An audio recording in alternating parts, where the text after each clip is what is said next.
mulai live. Oke, selamat siang kawan-kawan semua. Di sini kita ketemu lagi dengan Kak Moni ya. Dan ada Dokter Nuri di sini. Kita akan bincang-bincang nanti segala hal mengenai protein. Kalau nanti ada pertanyaan bisa mungkin di sebelah sini. Nah, ini ada apa itu wildcard kayak gitu, ada wildcard, ada tanda tanya. Nah, itu bisa diklik di situ, nanti kita bisa tampilkan pertanyaan dari kawan-kawan dan nanti biar dijawab oleh Dokter Nuri ataupun nanti oleh Dokter Eca. Nah, Dokter Eca kali ini akan menggunakan akun yang sudah tidak di privat, jadinya biar bisa di share, dimanfaatkan oleh banyak orang. Ya, kita nanti akan mulai jadi uh, juga disupport oleh akun Dokter Lemon Klaten. Nah, karena beliaunya pemilik akun tersebut. Dan memang kalau akun bisnis kan tidak bisa di privat, jadi kita manfaatkan keuntungannya di situ. Ya, oke, di sini ada Bu Yasmin. Halo.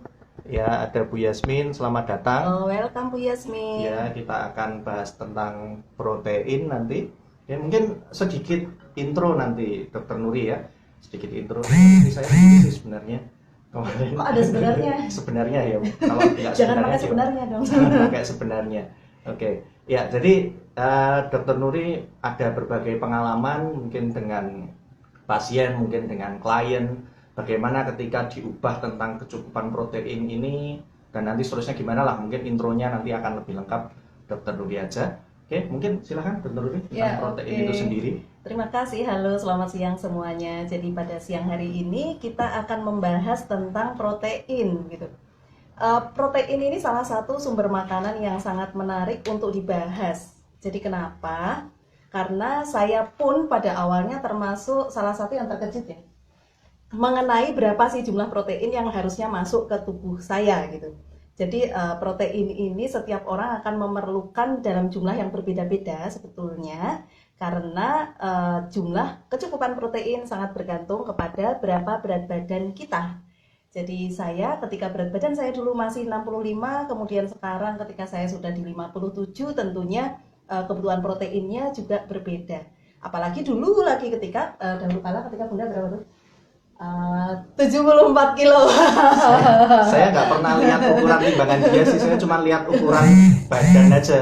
Kelihatan kalau bahasa Jawa jebabah atau itu sih. Lebar. Iya, lebar. Ya, lebar. Iya. Lebar. Jadi ketika saya dulu tidak paham berapa protein yang harus saya makan, akhirnya ternyata saya lebih banyak memasukkan untuk mengenyangkan, saya ambil karbo. Nah, di sini akhirnya saya belajar bahwa berapa sih protein yang harus masuk, dan menurut saya pertama kali menerapkan berapa protein yang harus masuk, saya merasa itu sangat kebanyakan. Dan sempat juga terpikir oleh saya, apa kalau kebanyakan protein itu nggak ngerusak ya nanti buat ginjal gitu. Nah, nanti jawabannya akan dijawab oleh Dokter Eca ya, kita akan diskusi bareng. Karena ini ketika saya menyampaikan tentang kecukupan protein, ini termasuk pertanyaan yang sering kali masuk, dok nggak bahayakah kalau saya makan banyak protein gitu. Nah pertanyaannya adalah, banyak itu seberapa? Dan cukupnya kita itu seberapa? Jadi jangan sampai kita menganggap, wah ini kok banyak banget ya proteinnya gitu. Ternyata cukup aja belum gitu. Iya. Ya karena memang kebiasaan orang kita asal lauk itu kan dikiranya udah protein, padahal kita ada budaya misal di daerah pesisir gitu ada iwak, itu iwaknya nggak cuman iwak yang beneran protein tapi iwak peyek juga iwak kan, ada iwak. Kalau iwak tempe aja masih lumayan, tapi kalau iwak peyek itu kan memang isinya cuma minyak sama karbo misalnya seperti itu. Jadi kecukupan ini sangat sangat beragam, kadang-kadang lauk juga cuma hanya jagung seperti itu. Oke, di sini ada Dokter Tria, lalu Dokter ada Trianitas, hai Dek Tria. ada ini Dokter Eca udah Oh join. Dokter Eca udah join ya, Oke. Dokter Lemon Klaten. Oke, Yes. kita akan menunggu. Semoga nggak ada error lagi ya. Tapi kalaupun ada error hari ini, saya masih bisa ngobrol sama istri. Ya kayak minggu lalu. Aduh, Dokter Eca yang tampak langit-langit. Kita tunggu. Ya, kita tunggu. Nggak gajinya ya. Iya. Halo. Iya, saya gedein dulu suaranya. Oke. Iya. Mungkin, Kok di halo Bu Regina. kok di saya kok nggak ada ininya ya? Mm-mm. Gimana Mas? Nggak ada apa? Nggak ada videonya. Iya, Nggak apa nggak apa-apa. nggak apa-apa. Tapi di sini kelihatan kok videonya Dokter Eca. Ya udah. Siap. Iya. Oke. Tapi video Mbak Mary. Kelihatan. kan Ya. glowing kan? Glowing. Ini efek lampu. Efek Oh, lampu. efek lampu. Iya dong. Oke, ya. Ini saya kasih prolog. Ya, oke ya. Anu aja Dok, mukanya tetap diliatin aja. Meskipun nggak kelihatan dari tempatnya Dokter Eca, Ini? tapi dari nah Yes, gitu ya. yes, Pas like kok that. udah. Sudah pas. Pas. Ya? Ya, oke. Sudah. Oke. Ya. Oke. Ya, no. Ya. Ya, oke. Mungkin sedikit perkenalan Dok di awal ini. Jadi kita kan beberapa, kalau kita sih memang udah kenal lama ya. Mana kawan-kawan mungkin latar belakangnya Dokter Eca, lalu kenapa mungkin ngambil gizi klinis, mungkin sudah berkeluarga belum, mungkin penting buat beberapa ya. Lalu putra mungkin sudah berapa dan sebagainya, karena kan pengalaman hidup itu mungkin akan sangat bermakna ketika kita sharing ke orang-orang yang related seperti itu. Mungkin sedikit perkenalannya tuh. Oke, saya Dokter Pitra, spesialis gizi klinik. Saya adik kelasnya Mbak Nuri sama Mas Dar. Iya. Mono. Saya ibu dari satu anak. Apa? Oh, Anak. nama panggilan kerennya sekarang jadi Kak Moni. Oh, Kak Nggak Moni, apa-apa. iya, maaf. Kak Moni, iya. Kebiasaan, Mas. Kebiasaan. Ya, apa-apa. Kenapa ngambil gizi klinik ya, Mas? Satu, sebetulnya gizi itu kan kita bisa masuk ke berbagai segmen ya, dari anak-anak, dari bayi sampai lansia.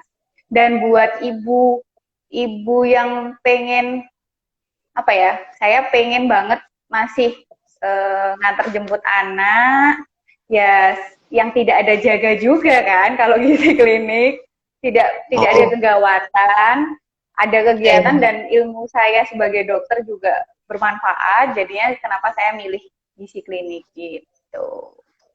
Oke, asik sekali. Masalah timing seperti itu, masalah waktu yang berkualitas dengan keluarga juga tidak terabaikan seperti itu ya Dok? Oh iya, betul. Ya. Soalnya kalau yang lainnya saya gampang ke distract sih tipenya. Jadi kalau mungkin yang punya emergensi tinggi, saya pasti lebih mementingkan pasien. Betul kan? Itu kan emang kita harus mementingkan pasien kan gitu. Takutnya nanti udah pusing kita. protes ya. Apalagi Mbak, itu ya Mbak, banyak yang harus administratif yang harus di puskesmas. Iya. Oke, kita lanjut ke topiknya ya Dok. Mungkin ada sedikit pengantar dari Dokter Pitra tentang protein ini sendiri, bagaimana pentingnya, dan mungkin beberapa kawan ataupun sebagian besar orang di Indonesia lah, itu masih kita mementingkan kalau dalam satu piring gitu kan seringnya penuh karbo kan. Jadi mungkin sedikit pengantar Dok tentang pentingnya protein ini. Ya. Jadi ya protein itu adalah salah satu dari 3 makronutrien. Jadi dari karbohidrat, protein, dan lemak. Ini sangat penting. Namanya makronutrien, itu kan paling penting dari 3.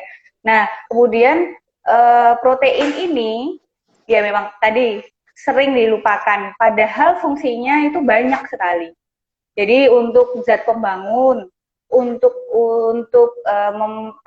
salah satu bahan pembuat sel imunitas, pembuat sel darah merah. Nah, itu dari protein. Kalau bahannya tidak ada, gimana kita bisa imunitasnya kita baik gitu kan.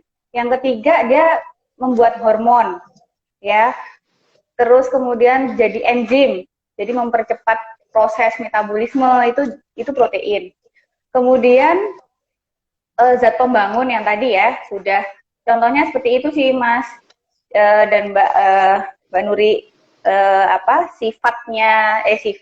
fungsinya protein yang kadang sering dilupain. Nah protein itu dibagi sebenarnya kan asam amino, protein itu kan berasal dari asam amino. Nah, asam amino itu sebetulnya ada esensial, non-esensial, sama semi-esensial. Yang esensial itu berasal dari makanan yang kita makan.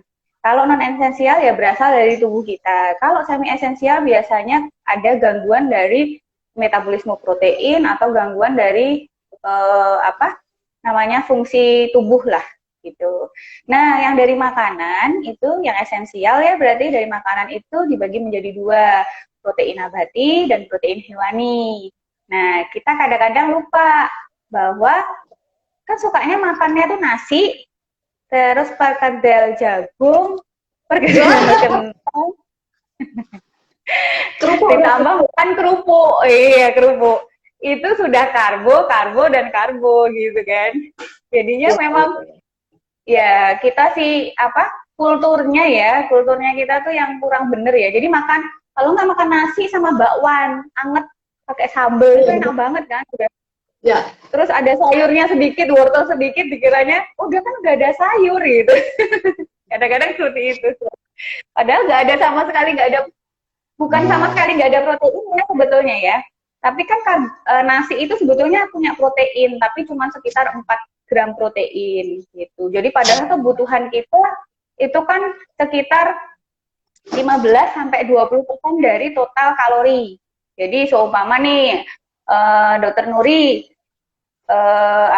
mungkin beratnya kurang lebih 50 kilo gitu ya. Kan kebutuhannya paling 30-35. Jangan bongkar Mas. Nanti jangan bongkar. 30 itu ya 30-35 kalau normal ya. 50 kali 30 udah 1.500. 1.500 berarti 15% dari 1.500 berapa? Itu nanti dibagi 4 kan? Nanti dibagi 4 karena satu kilokalorinya penakarnya adalah 4 kilokalori. Kalau protein ya 4. Jadinya nanti dibagi itu berapa gramnya itu dibagi 4. Itu nanti ketemu seumpama nih proteinnya 50 atau 60 gitu ya, 60 gram. Nah, itu nanti dibagi 3 atau dibagi 5. Kalau mau snacknya mau ada proteinnya ya berarti dibagi 5. Kalau kita dari snacknya mau cuman buah dan sayur gitu ya, buah atau kalau susu ya tetap proteinnya dihitung ya. Jadi kalau cemilannya kita buah ya dibagi 3 berarti kan. Jadi soalnya 50 dibagi 3 gitu. Ya, dari total sehari kita. Gimana? Kira-kira kalau 60 gram protein, mungkin kan orang nggak ada bayangan ya. Kalau dibagi 3 kan jadi 20 gram protein. 20 gram protein itu kalau dalam bentuk makanan yang sudah jadi lauknya gitu, kira-kira mungkin telur atau paha itu seberapa bagian itu, Dok? Seberapa bagian dari telur itu?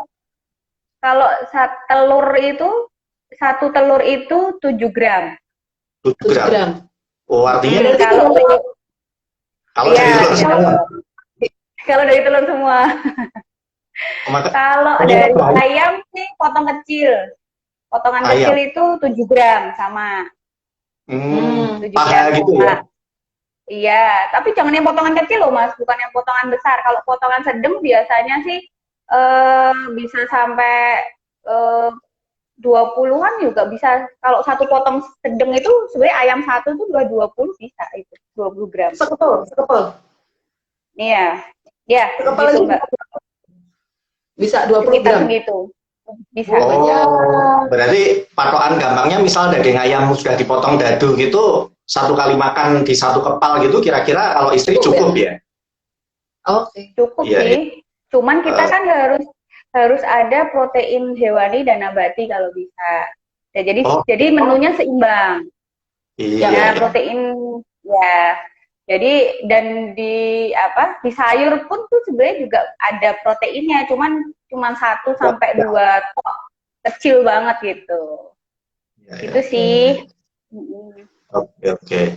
Iya. Mungkin ada. Ya, kalau misalnya dari sumber berarti ini Dok, kan saya baca video tuh yang lagi ini tuh kan misalnya kayak dari almond, ya almond itu kan cukup dibilang proteinnya cukup tinggi ya. Cuman kalau saya lihat ulang tuh ternyata lemaknya cukup tinggi juga nih Dok.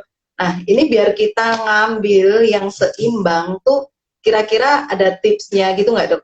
Kalau misalnya kita ambil dari tahu tempe kayaknya malah aman ya. Maksudnya kalau tahu sama tempe kan jelas angka lemaknya juga terkendali gitu. Nah, kalau digoreng yang pakai tepung ya sama aja sih Mbak. Nah, itu dia. Nah, Dok, kenapa itu Dok? Kalau misalnya digoreng pakai tepung tuh, kenapa jadi sama aja Dok? Soalnya gini, kalau protein itu kan akan terpecah ya, denaturasi toh, denaturasi itu kan jadi ya karena penggorengan kan, sebetulnya kan sama aja gitu loh. Nah tepung itu kan sama aja sebetulnya karbohidrat, gitu kan, karbohidrat yang digoreng. Lah lemaknya itu kan partikel-partikel itu. Oh iya. Jadi karbohidrat yang digoreng. Iya, karbohidrat sendiri kan berapa kilokalori. Lemak itu kan juga berapa kilokalori ya kalau di 9 tuh. Ya. Benar-benar. Ya, kebayang ya. Oke. Jadi memang cara masak akhirnya jadi sangat berpengaruh ya ketika kita bicara kecukupan. Iya. Tapi memang kalau digoreng lebih enak sih. Tapi benar tuh. Berarti rekreasi boleh ya Dok? Kenapa tuh? Rekreasi gimana? Gitu loh. Rekreasi boleh. Iya. Tapi kalau yang almond tadi, ya. Kalau almond tadi sebetulnya lemaknya baik sih Mbak, cuman digimanain dulu dia caranya. Kan biasanya kan ada yang almond yang udah disangrai gitu kan? Kan ada almond yang masih mentah. Nah itu sebetulnya almond itu lemaknya baik sih gitu. Tapi tetap aja kita harus ngitung kebutuhan lemak kita per hari berapa gitu. Jadi memang nggak sembarangan sih. Saya pernah baca itu salah satu tentang kuasi misalnya Dok. Itu kan satu sajian, itu kan cuma satu genggam. Ya nggak satu genggam sih malah sendok makan. Tapi orang kalau ngemil kan satu bungkus yang besar itu. Iya. Makanya itu kalau aman sih sebetulnya, cuman ya tetap aja kita berarti kalau suka makan kuah tetap semua tuh diukur sih sebetulnya. Semua itu tetap diukur. Jangan sampai kita kan kalau ngelihat TV kan udah nggak bisa mandek tuh. Kata orang Jawa mandek pahit tuh. Ya benar. Kalau belum habis pahit. Jadi padahal kodong besar itu. Oh iya, sampai ada timbangan loh. Ini timbangan dapur harganya cuma 20-30 ribuan kok dia Dok. Sebenarnya itu investasi yang sangat berharga untuk kita. Kalau iya. Di toko-toko online itu ya. Konsen banget ya, mau konsen ke memang pengen hidup sehat memang harus baiknya sih ditakar. Cuman kan kadang-kadang males ya. Ribet ya. Ribet, soalnya kemarin awal-awal itu memang penasaran Dok, kalau sekian tuh seberapa sih gitu. Jadi kita coba kemarin beli itu timbangan gitu. Dan ternyata ya cukup terkejut juga gitu. Maksudnya, loh ternyata nih kacang tanah nih 100 gramnya sekian kalori, ditimbang ternyata segini doang nih udah 100. Jadi misal pun snacking gitu tetap harus perhatikan nilai ukuran sajian. Tetap, karena kan snack kemasan juga kita lihat ukuran sajiannya juga ya Dok. Sebenarnya nggak masalah juga ya. Iya, sebetulnya balik lagi sih, ada penyakit penyerta nggak? Kalau nggak ada penyakit penyerta ya tetap kita harus menghitung tapi nggak sesetrik kalau kita ada penyakit penyerta. Ada DM, ada hipertensi, gitu. Karena kan kalau makanan-makanan yang snacking yang dijual di minimarket itu kan banyak natriumnya, banyak Oh, sodiumnya dong. Jadi hati-hati untuk pasien-pasien yang dengan hipertensi gitu. Iya, iya. oke. Oke. Oh iya dok, terus yang sering kali menjadi pertanyaan itu seperti ini dok. Nanti kalau saya kebanyakan protein bahaya nggak sih buat ginjal gitu? Nanti kalau kebanyakan protein takutnya bahaya dok buat ginjal gitu, gimana dok? Sebetulnya gini, bahaya apa enggak kan kita kan tetap semua dihitung tadi ya Mbak, yang pas rumus yang tadi ya dihitung. Nah, untuk kelebihan protein sebetulnya kan akan disimpan ya, akan disimpan di otot gitu kan. Tapi satu lagi, kalau kita nggak exercise, ya nggak akan tersimpan di otot gitu. Dia nanti akan menjadi gitu. Jadi akan menjadi bisa jadi sumber energi. Kemudian kalau bersisa lagi juga bisa jadi sumber glukosa atau sumber lemak yang lain gitu. Jadi hati-hati juga gitu. Bukan berarti terus ginjalnya bermasalah juga, sebetulnya enggak sih, tetap kita kalau sesuai takaran sih insya Allah enggak sih. Cuman ya kita melihat kita punya apa namanya komorbid atau enggak gitu. Jadi kita melihat kita tuh punya kelainan ginjal apa enggak gitu kan. Kita kadang-kadang nggak ngerti loh. Sampai sekarang juga saya kan, maksudnya kita kan kalau nggak sakit nggak akan periksa kan, gitu. Iya kan, Tapi gitu.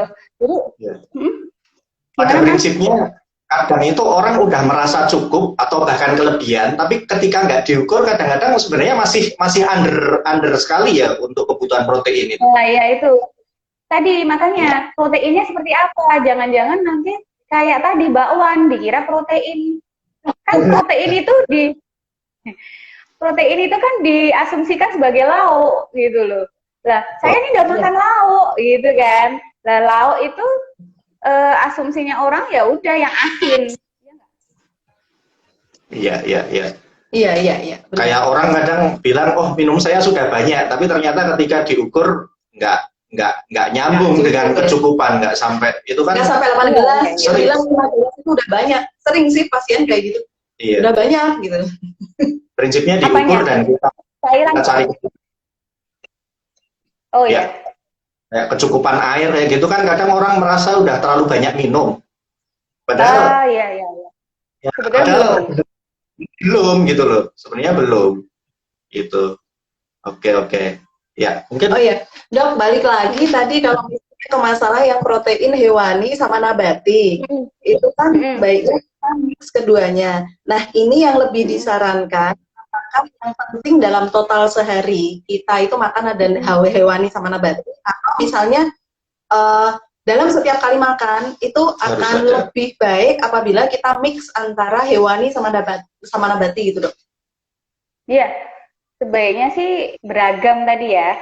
Jadi nanti bisa kita tetap harus ada karbohidrat, tetap harus ada protein baik protein hewani maupun nabati. Cuman memang kalau dari protein hewani itu lebih gampang tercerna oleh tubuh. Kalau protein nabati, iya, lebih sempurna. Terutama yang murah meriah, yang lebih sempurna itu ya cuma ya telur. Kan BCAA-nya kan tinggi.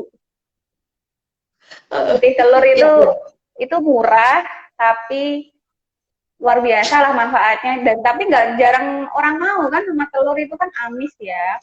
Padahal itu. Iya. Terus tadi apa Mbak? Oke. Oh ya harus seimbang sih, nabati sama hewani gitu. Iya. Oke. Jadi menarik banget ya. Kalau misalnya tadi tuh kayak yang aku masih kepikiran tadi yang tempe sama tahu, kalau misalnya digoreng pakai tepung kan kurang bagus ya. Terus dia terdenaturasi juga. Tapi kalau misalnya ini tahu atau tempe kita rebus kan oke, nggak masalah ya. Kalau misalnya ada yang suka juga tempe mentah tuh bahaya nggak tuh, dok? Tempe mentah sebenarnya nggak masalah sih ya, satu kalau doyan. Yang kedua tuh tapi gini ya, kalau dia punya penyakit imunokompromis, penyakit-penyakit yang kayak imunnya memang rendah itu hati-hati karena kan dia kan ada Jamur. bakteri dan ada jamur dan bakteri hidupnya toh gitu. Jadi hati-hati yang imunokompromis itu gitu. Jadi kalau memang itu ya harus matang gitu. Oke, ya. Sorry tuh, si anak lagi beraksi di balik layar. Nggak apa-apa. Ya, ya. Jadi memang menarik banget kalau bicara tentang protein ini ya dok ya. Tadi juga sempat dokter di awal menyebutkan bahwa salah satunya manfaatnya imunitas, kemudian juga tadi yang termasuk untuk HB, berarti bagus juga untuk yang anemia ya. Jadi kalau untuk yang anemia, jangan sampai hanya memperhatikan tambahan suplementasi zat besi, tapi ya. Ya, sama ini sih kalau anemia tuh kan sebetulnya kita lihat dulu kausanya apa ya. Kalau anemia yang karena mungkin anoreksi atau kalau cancer itu kan bisa memang dari kansernya kan bikin karena penyakit kronik kan, jadi bikin anemia. Terus dari asupannya, kemudian mungkin ada perdarahan gitu ya. Yang mana yang bisa dihentikan, yang mana yang bisa ditanggulangi.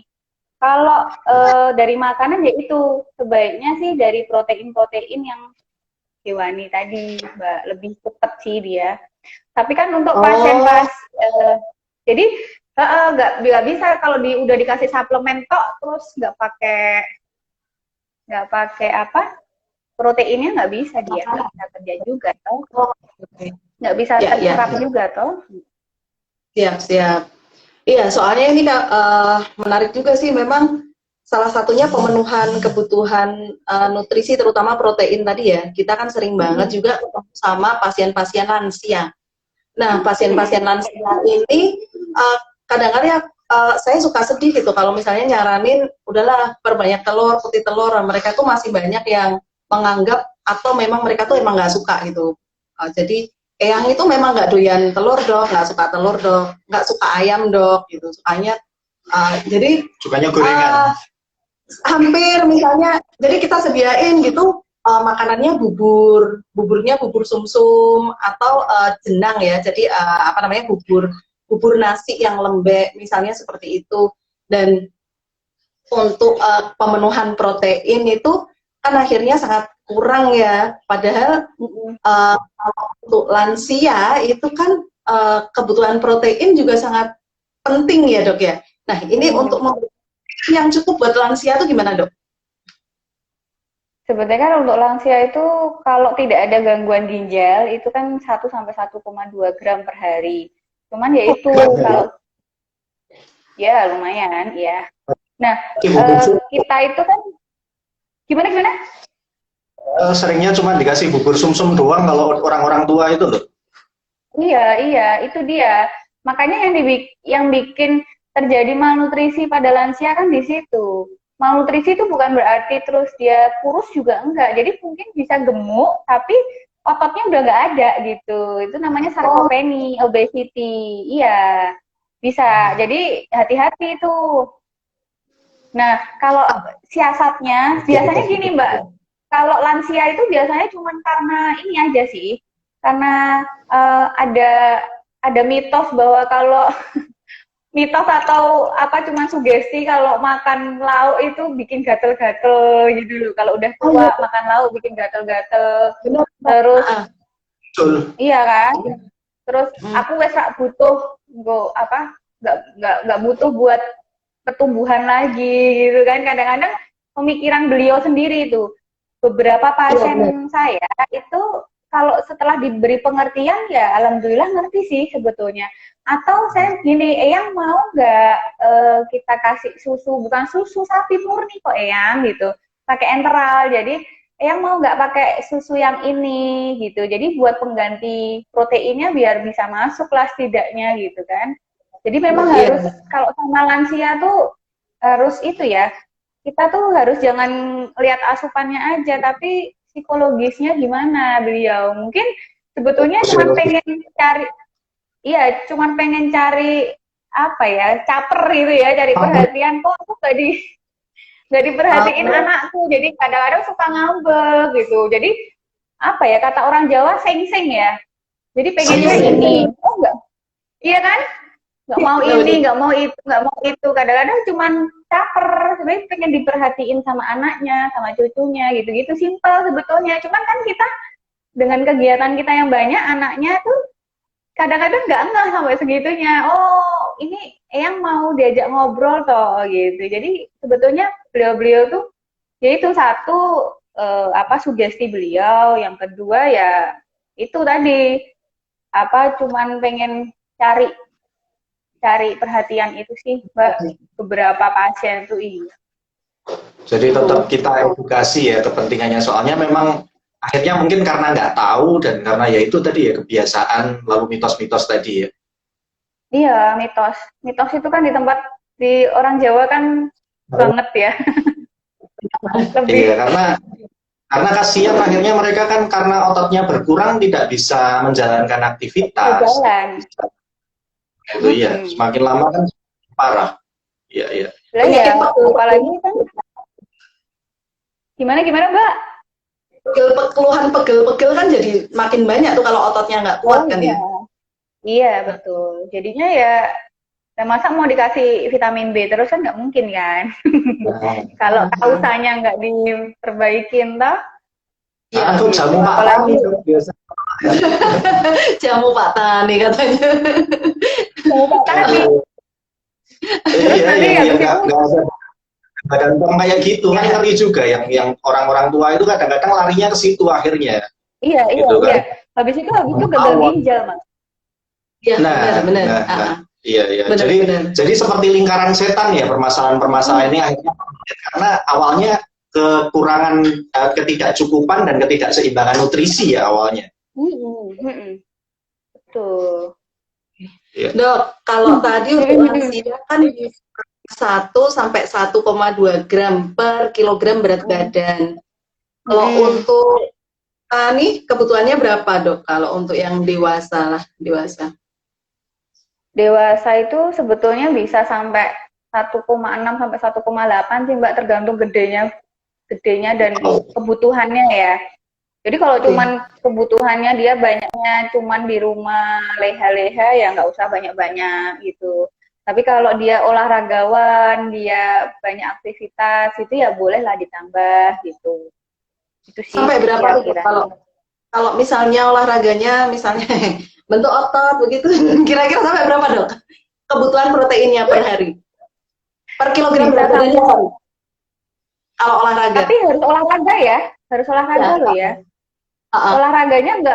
Olahraganya nggak cuman itu tok loh, cuman lari-lari kecil tok loh, nggak boleh loh. Yang beban. Iya. Bisa sampai 2 sih. Kalau seumpama itu bisa sampai 2 sih, nggak apa-apa, Mas. Oh gitu ya.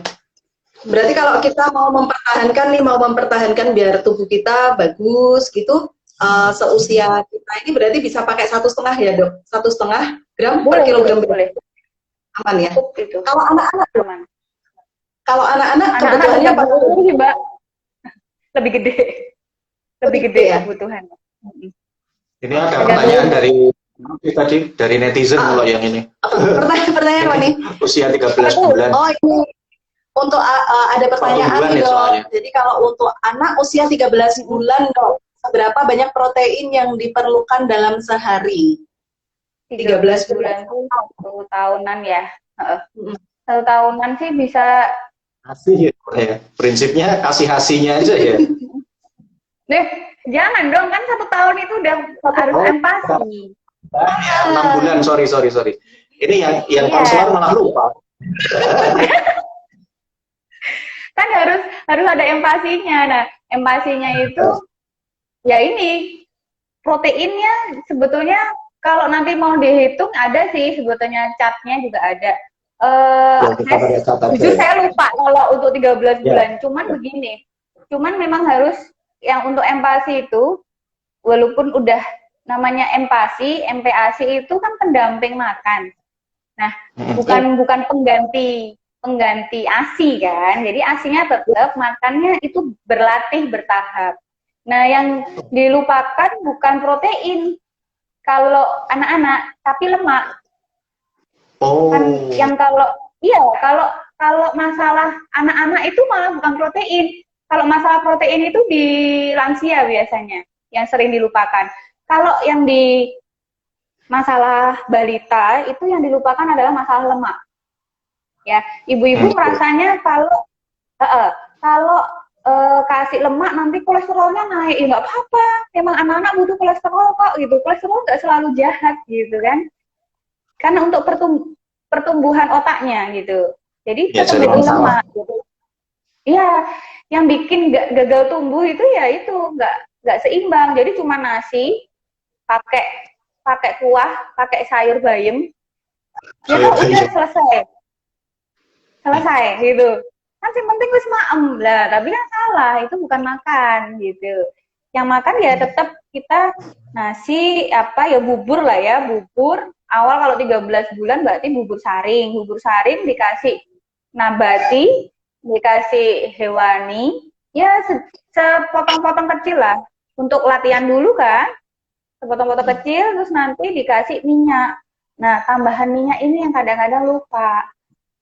Minyaknya Oke. itu satu sendok apa namanya makan boleh. Iya, iya. Untuk jenis minyaknya ada jenis minyak yang rekomendasi tertentu gitu nggak dok? Atau semua jenis kelapa sawit juga nggak masalah gitu dok? Boleh. Boleh. Anak saya dulu pakai kelapa sawit, Mbak. Nggak Jadi usah, nggak usah pakai yang jagung, nggak usah. Ya, nggak usah. Tergantung. Iya, nggak usah pakai etit gitu, nggak usah. ada Oke, oke. Tergantung. nggak harus yang produk-produk yang kelihatan canggih-canggih. Iya, iya, iya. Nggak usah. Hari-hari. Mau pakai santan aja boleh malahan.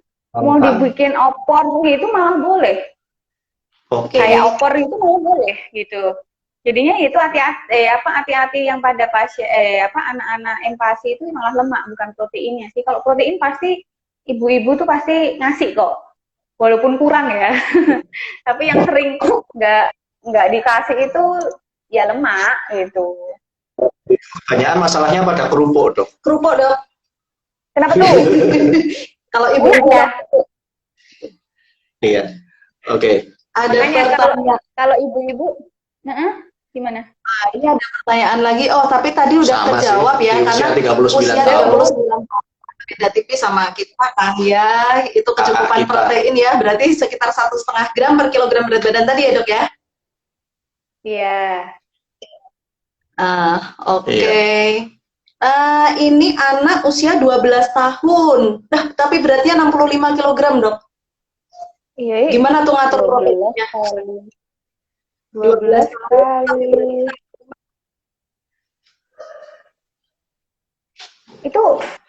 Itu anaknya gede berarti ya? Betul. Ini kelas 6 SD. Iya, kok kelas 6 SD 65 itu perlu berapa protein sebetulnya harus dilihat dulu itu kemilnya banyak banget itu pasti. Ya enggak, nanti. Coba tengok deh. Suka nugget, iya loh, hati-hati loh nugget boleh sebetulnya, cuman kita harus nugget yang banyak proteinnya daripada banyak tepungnya ya. Cari yang banyak dagingnya daripada banyak tepungnya. Nah, untuk anak-anak nih kok 12 tahun tuh 65 itu non sewu agak besar itu ya. Kalau 12 tahun sih sebetulnya kita bisa pakai protein sih 15% dari kebutuhan dia total kalori itu. Oke. Oke. Ya, jadi nanti kita hitung kebutuhan kalorinya, lalu kita ambil 15% gitu aja ya. Iya. Ya, jadi tapi kita itu bisa hati-hati hitung. ya untuk 12 tahun tapi 65 kilo. Untuk kedepannya hati-hati. Berarti mesti ditinjau lagi nanti komposisi makanan dia yang terlalu. Dok, itu kan 12 tahun ya tadi, ingat kalau yang kecil kan kita perlu kebutuhan lemaknya yang sering dilupakan. Kalau yang 12 tahun itu mode lemaknya udah kayak dewasa apa belum, Dok? Maksudnya kan kalau nugget kan mesti digoreng kan. Artinya kan banyak sekali juga yang mesti tergantung berat badannya sesuai dengan usianya, sesuai dengan apa namanya tinggi badannya juga sesuai nggak. Kalau nggak sesuai atau kelebihan tadi ya berarti harus dikurangin Mbak, gitu aja Mbak.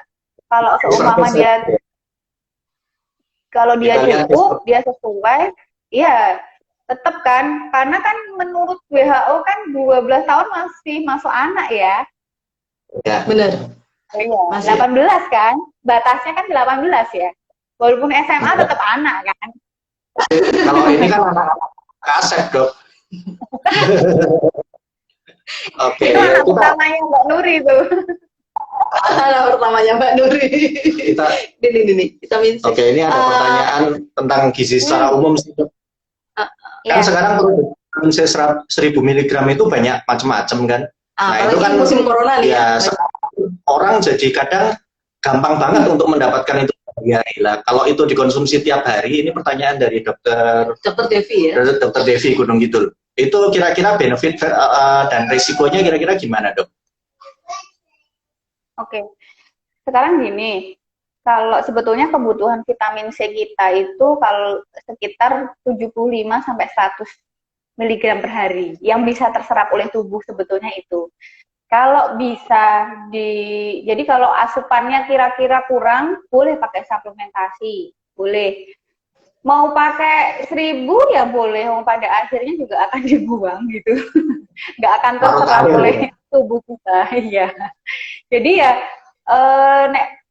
kalau benefit jelas ada ya, tapi kalau resiko jelas ada juga gitu. Kalau seumpama mungkin asupan cairannya kurang atau pas fungsi ginjalnya kurang baik gitu ya, sebetulnya kita konsumsi cuman 100 mg aja sudah cukup kok kalau seumpama kita nggak ada asupan dari nggak didapat dari buah gitu ya, buah atau mungkin sayur-sayuran yang ada vitamin C-nya.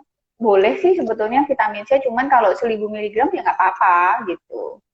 Kalau masa pandemi ini, tapi kalau merasanya dia udah cukup, maksudnya makannya asupannya sudah cukup vitamin C, ya nggak masalah gitu. Jadi kalaupun mau ini kecukupan air ya, paling tidak fungsi ginjal sama kecukupan air seperti itu ya.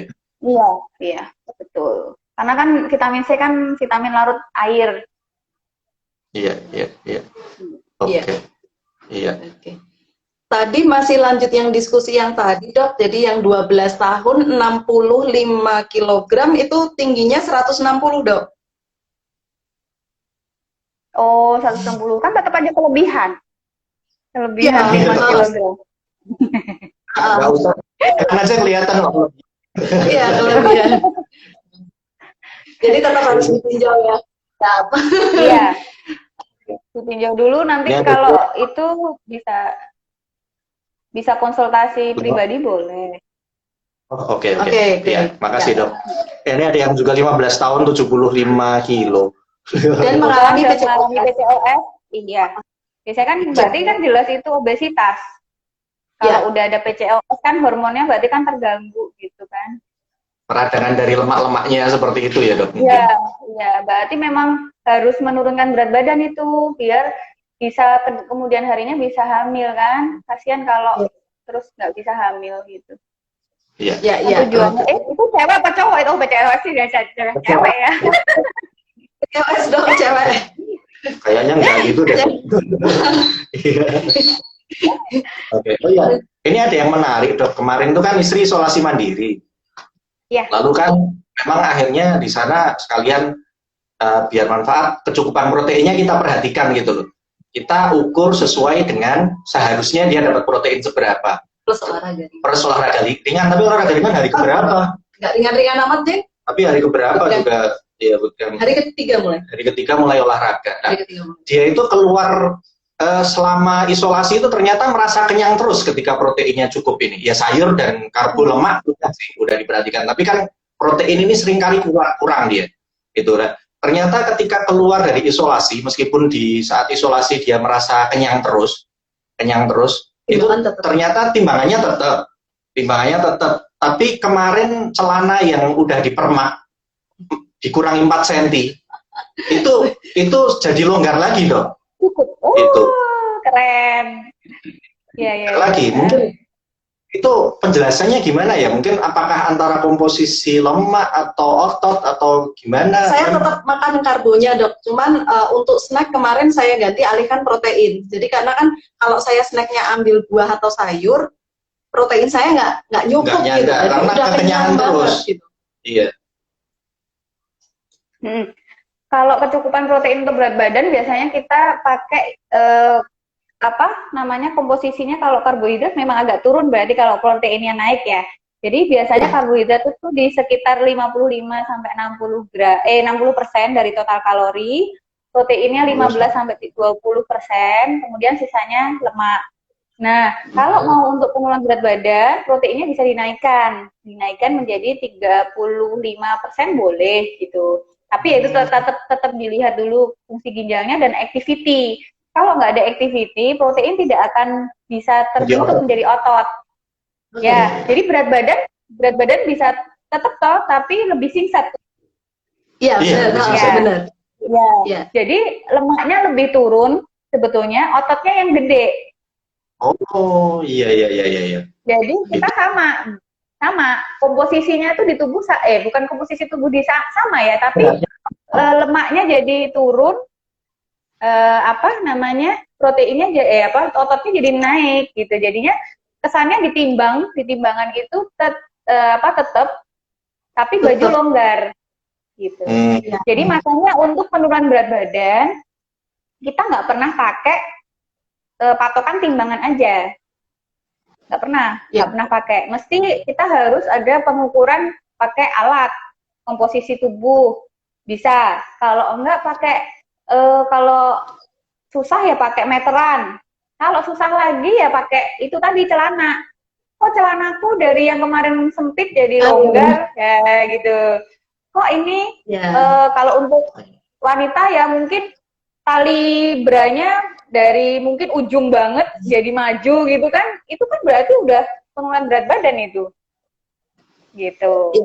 Kalau ya kan Mbak, memang kan kalau protein mengenyangkan, jadi memang mengenyangkan sebetulnya, sama kayak buah gitu sama. Jadi makanya laparnya lebih lama gitu daripada kita konsumsi karbohidrat gitu. Kalau karbohidrat pun juga kita cari yang seratnya tinggi itu jadi dari nasi yang berwarna, ya mau nasi merah, mau nasi hitam boleh, monggo.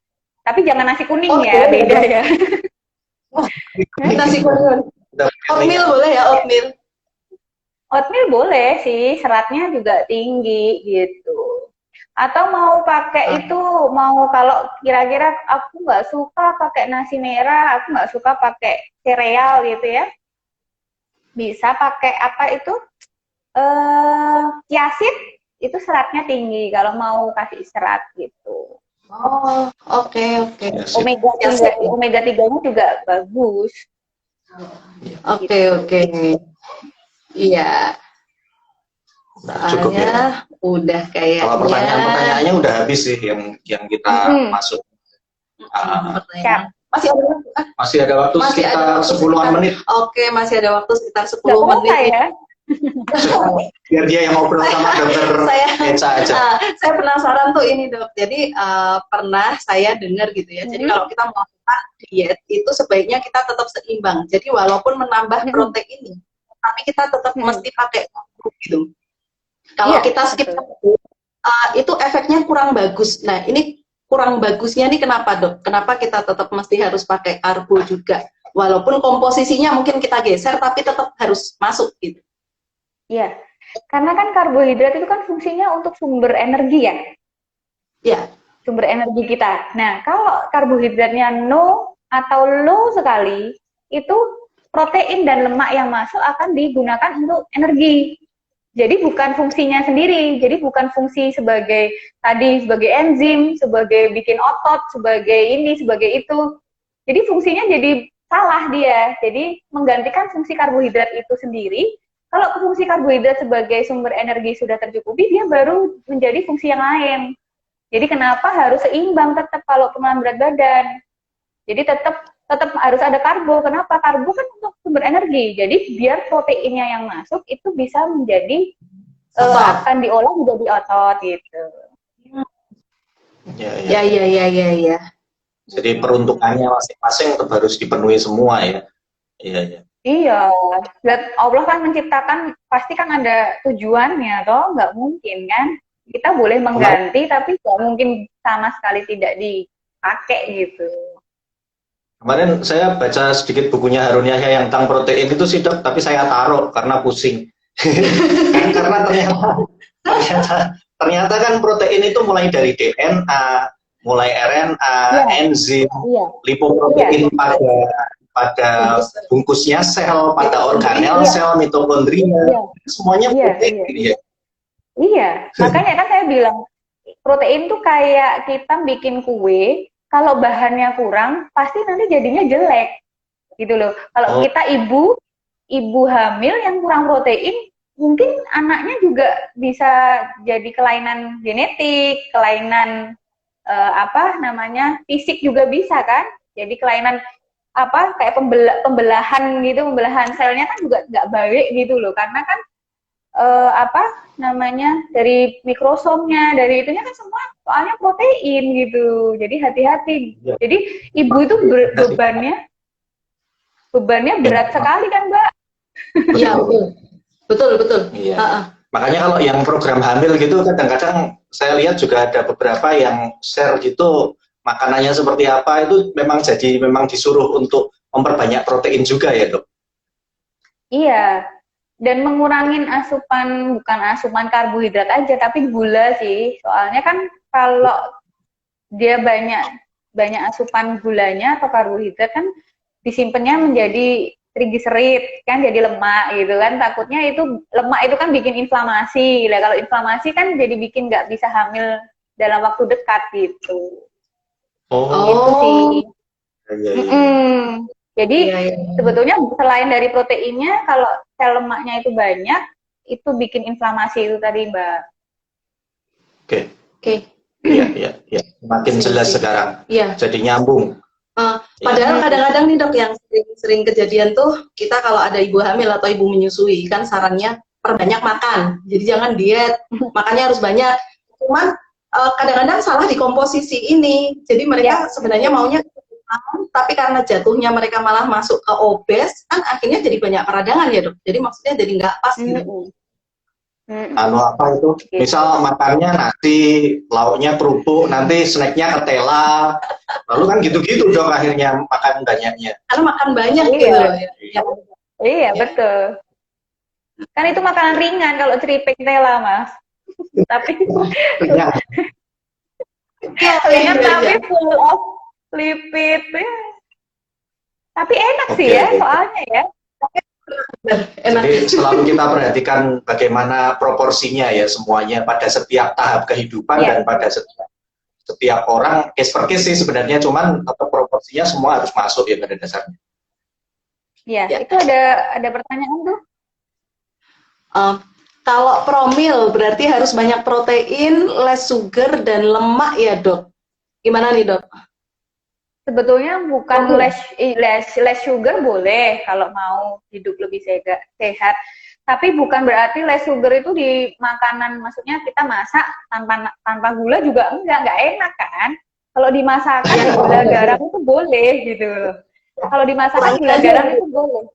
Ya, tapi di minuman mungkin kita sekarang kan banyak minuman boba, minuman yang aduh enak banget, semuanya itu enak kan. Itu yang harus kita kurangin. Terus boba itu kan pati ya, kanji ya kalau boba itu ya. Nah, itu yang minuman-minuman zaman sekarang itu yang bikin tambah banyak obesitas atau DM atau kardiovaskular disease lainnya muncul. Yes. Oke dokter, terima kasih. Kita tinggal 5 menit lagi. Jadi mungkin ada pesan yang mau dokter sampaikan sebagai kesimpulan bagaimana masyarakat ini harusnya makan yang lebih sehat dan bijaksana dalam mengambil makanan protein terutama. Monggo dokter.